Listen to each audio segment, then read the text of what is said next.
bagi yang mungkin masyarakat petani tidak bersertifikat, tentu saja padi dan pala tentu tidak diberikan, kan demikian.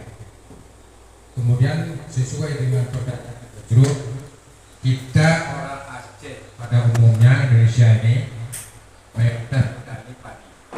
Kemudian kalau daerah Aceh, khusus Aceh Selatan, pala. Jadi baik padi maupun pala ini sudah berulang kali sesuai dengan buku imam tadi, ada bibit-bibit yang unggul yang mungkin keberhasilannya lebih memuaskan. Ini harapan masyarakat khusus mungkin yang berhadir di desa Bangka.